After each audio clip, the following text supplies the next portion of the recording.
Hello बच्चों, let's read the question.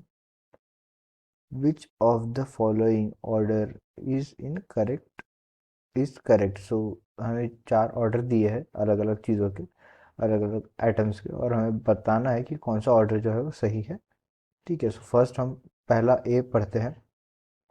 पहला हमें दिया है आयनाइजेशन एनर्जी के बारे में। सो ए N2 O2 एंड F2। ठीक है, ये अकॉर्डिंग टू पीरियोडिक टेबल। अभी आयनाइजेशन एनर्जी क्या होती है? आयनाइजेशन एनर्जी एक फिनोमेनन होता है, एक ऐसा एनर्जी होती है जो कि रिक्वायर्ड होती है to remove the most loosely bound atom. जितनी एनर्जी किसी भी एटम को लगेगी, सबसे loosely bound atom, loosely bound electron loose करने के लिए energy required, energy required to remove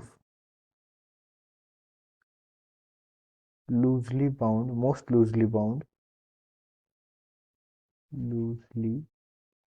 bound electron, इसे कहते हैं हम आयोनाइजेशन एनर्जी। ठीक है, अभी जैसे ही हम ग्रुप में लेफ्ट टू राइट जाते हैं, सो जो इफेक्टिव न्यूक्लियर चार्ज होता है, इफेक्टिव न्यूक्लियर चार्ज जो होता है वो बढ़ता है। इफेक्टिव न्यूक्लियर चार्ज बढ़ेगा, सो जो न्यूक्लियस, जो इलेक्ट्रॉन्स है वो न्यूक्लियस की तरफ जो ज़्यादा अट्रैक्ट होंगे। तो न्यूक्लियस की तरफ ज़्यादा अट्रैक्ट होंगे तो साइज क्या होगा? साइज घटेगा। तो इसी वजह से जो है आयनाइजन एनर्जी जो है वो left to right energy increase होती है। सो हमारी क्या हो सकती है? एक तो F2 हो सकती है, फिर उसके बाद O2, और फिर उसके बाद N2। बट यहाँ पे जो N2 का कॉन्फ़िगरेशन होता है, मीन्स नाइट्रोजन का जो कॉन्फ़िगरेशन होता है वो होता है ऐसे, देखिए। नाइट्रोजन नाइट्रोजन का configuration 1s2, 2s2 and 2 2p3। अगर कॉन्फ़िगरेशन आप देखो तो जो उसका पी ऑर्बिटल है वो हाफ फिल्ड होता है। अभी half filled in the sense ऐसा होता है, और हाफ फील्ड ऑर्बिटल जो है वो हमेशा स्टेबल होता है। हाफ फील्ड ऑर्बिटल जो है वो हमेशा स्टेबल होता है।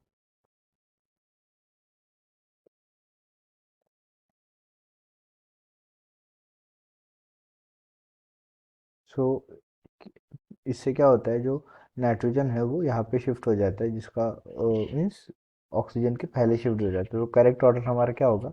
करेक्ट ऑर्डर हमारा होगा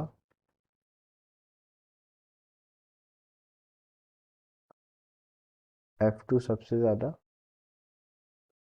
फिर उसके बाद N2, और फिर उसके बाद O2। ये होगा हमारा करेक्ट ऑर्डर। ठीक है, तो ऑप्शन बी में जो है वो हमें रिड्यूसिंग नेचर के बारे में दिया है। देखिए यहाँ पे रिड्यूसिंग नेचर। ठीक है, सो रिड्यूसिंग नेचर क्या होता है? Tendency to release proton. क्या होता है? टेंडेंसी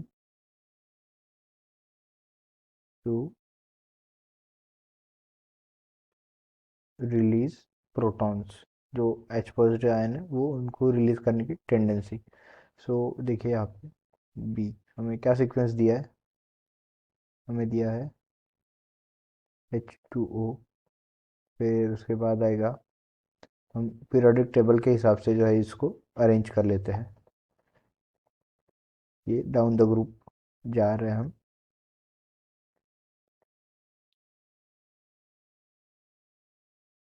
ठीक है, अभी जैसे ही हम डाउन द ग्रुप जाते हैं, वैसे साइज क्या होती है? इंक्रीज होती है। साइज क्या होती है? इंक्रीज होती है। साइज इंक्रीज होगी तो जो हाइड्रोजन और इलेक्ट्रॉन, मीन्स प्रोटॉन और इलेक्ट्रॉन के बीच का जो डिस्टेंस है वो भी क्या होगा? इंक्रीज होगा।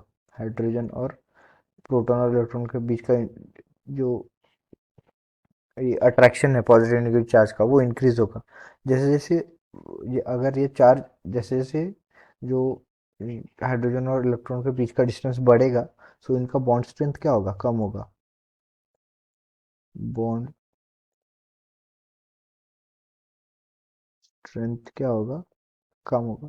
सो जितना हम नीचे जाएंगे सो इसकी वजह से रिड्यूसिंग नेचर क्या होगा, बढ़ जाएगा। मतलब जितने इलेक्ट्रॉन दूर होगा, जितना उनके बीच में अट्रैक्शन कम होगा, जितना बॉन्ड स्ट्रेंथ कम होगा, सो उतने ही जल्दी जो इलेक्ट्रॉन है वो रिलीज होगा। So tendency of releasing electron, reducing nature. So reducing nature क्या होगा, बढ़ेगा।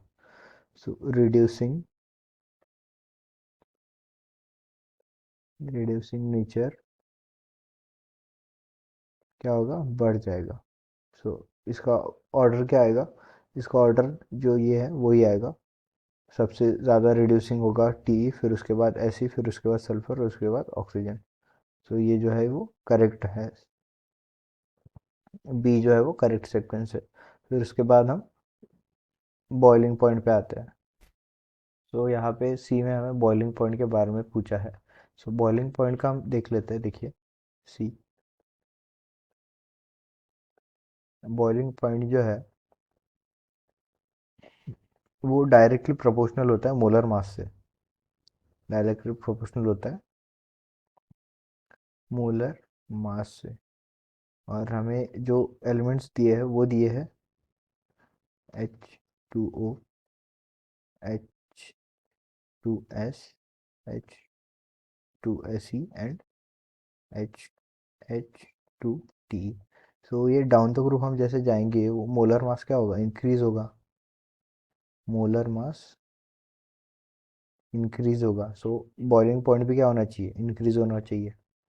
बॉइलिंग पॉइंट भी जो है इंक्रीज होना चाहिए। तो सीक्वेंस क्या आना चाहिए, पहले टीई, एसई, सल्फर, ऑक्सीजन। पर ऐसा नहीं होता है क्योंकि H2 जो है, H2O, इसमें हाईली जो है हाइड्रोजन बॉन्डिंग प्रेजेंट होती है। H2O में क्या प्रेजेंट होता है, H2O हाइड्रोजन बॉन्डिंग। और हाइड्रोजन बॉन्डिंग प्रेजेंट होने की वजह से इसका जो बॉइलिंग पॉइंट है वो एक्सेप्शनली हाई हो जाता है। सो हमारा सीक्वेंस क्या आएगा, सबसे पहले आएगा H2O, फिर आएगा H2TE, फिर उसके बाद आएगा H2SE, और फिर आएगा H2S। शायद ऐसे ही हमें ऑप्शन में दिया है। सो हाँ, ये देखिए ऑप्शन जो है ये करेक्ट है, सेम दिया है सीक्वेंस। सो हमें डी ऑप्शन में क्या दिया है, ऑक्सीडाइजिंग एनर्जी पूछा है। ऑक्सीडाइजिंग एनर्जी क्या होती है, oxidise tendency to oxidise others. Oxidisation nature क्या होता है, oxidisation nature tendency to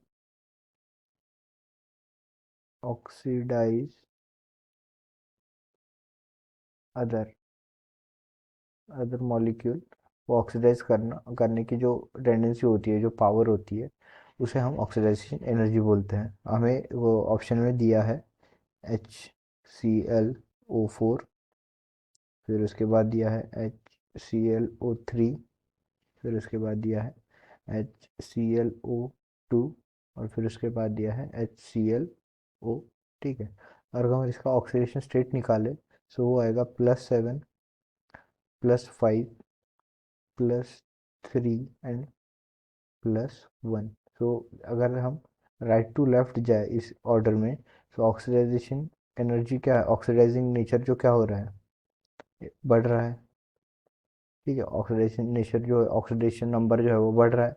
oxidation number बढ़ेगा तो क्या बढ़ेगा, ऑक्सीडाइजिंग नेचर भी जो है वो बढ़ेगा। ठीक है। तो ऑप्शन में क्या दिया है हमें, तो अगर हम ऑर्डर देखें तो सबसे ज़्यादा ऑक्सीडाइजेशन नेचर किसका होगा, इसका होगा। फिर सेकंड नंबर पे +5, +3। तो अगर हमें ऑप्शन में ये यही स्टेटमेंट दिया है, यही सीक्वेंस दिया है, सो करेक्ट होगा ये सीक्वेंस। हाँ, सो यही सीक्वेंस दिया है हमें ऑप्शन में भी। सो ये भी जो स्टेटमेंट है ये भी सही है। सो इस क्वेश्चन का आंसर क्या होगा, ओनली फर्स्ट स्टेटमेंट जो है वो गलत है, बाकी सारे statement B, statement C and statement D, ये तीनों स्टेटमेंट जो है वो सही है। सो इस क्वेश्चन का आंसर आएगा B, C, D। I hope you understand the explanation. All the best.